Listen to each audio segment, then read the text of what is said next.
Hey all வணக்கம். உங்களுக்கும் உங்கள் வீட்டில் கொலுனா அடுக்கி சாமி கும்பிடணுன்னு ஆசையாக இருக்கா? ஆனால் படினா வாங்கணும், கொலுவுக்கு நிறைய பொம்மைங்கள்லாம் வாங்கணும்னு சொல்லிட்டு யோசிச்சுட்ருக்கீங்களா? அப்போனா கரெக்டான வீடியோ தான் பார்த்துட்ருக்கீங்க.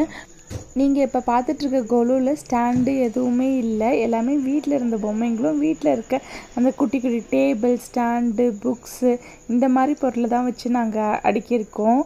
இது உள்ளே இருக்கிறத காமிக்கிறேன் பாருங்கள்.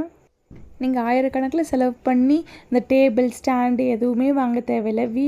நீங்கள் பிகினராக இருந்தீங்கன்னா வீட்டில் இருக்க ஸ்டாண்டை மட்டும் ஹைட் வைஸ் கொஞ்சம் அடுக்கிட்டு அதிலே உங்களோட புது துணி ஏதாச்சும் மேலே விரித்து விட்டு அதிலே நீங்கள் உங்கள்கிட்ட இருக்கிற பொம்மையை வச்சு ஆரம்பித்தா போதும். அது மன நிறைவாக இருந்தால் போதும் சாமி கும்பிட்றதுக்கு.